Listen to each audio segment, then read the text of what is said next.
Good afternoon. I wanted to video broadcast this message I wrote from February 2nd, 2020, and it's titled, When You Feel Lost.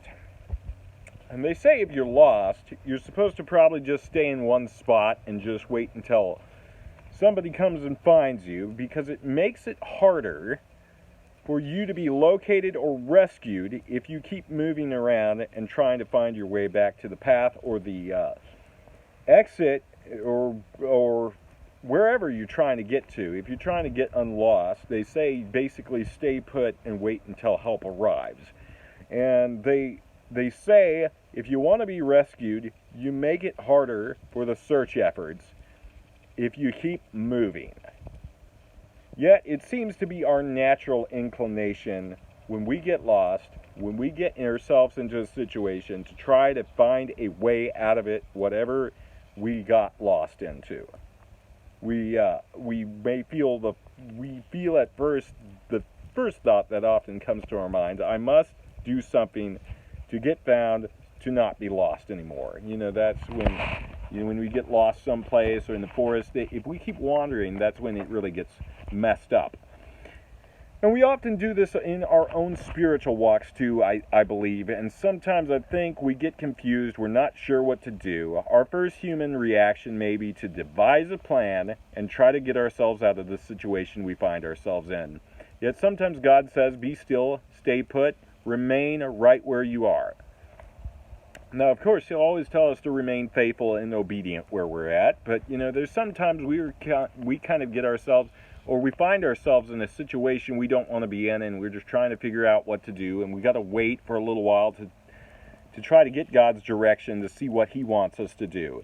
And that is a hard thing for human beings especially to do when we're panicking or fretting or worrying about a situation. For example, many people who are single want to find that right person, or yet how can that right person be brought to them if they keep moving through the forest, going from one place, relationship to the next? We could safely say that getting into a relationship we're not supposed to be in won't cause us to find the right person, for example, and or speed up that process. Another example, I suppose, is another situation we could put ourselves in is we get confused.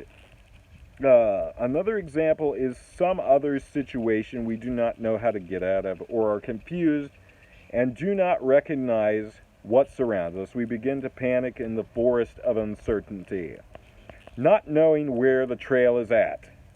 And yet the survival handbooks say stay put and wait until rescuers to arrive. But also the guidebook for spiritual success tells us that we are, and admonishes us to often do the same. We need not look further than Psalms to get an idea of how David most often made a great practice of waiting for the Lord's direction. I think that's a very important thing. It says, in the morning, Lord, you will hear my voice. In the morning I lay my request before you and wait expectantly. That is Psalm 5:3.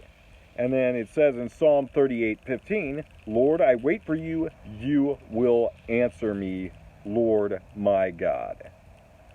We see David often found himself in difficult spots and in hard situations, and yet he sets an example for us.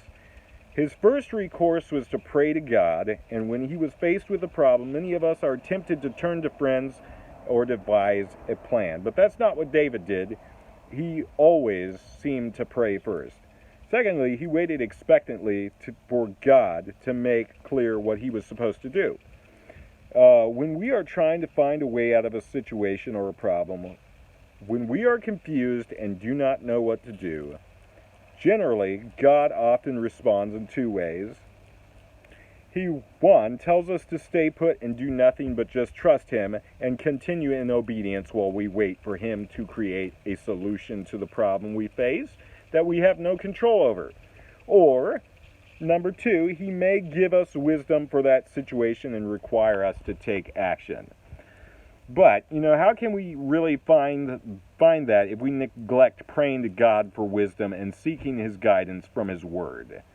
Too many Christians even neglect the precious word of God and daily reading it. It's so important we stay in the Word of God, because God can take what we have read and later on translate it into our lives, showing us what to do in a particular situation.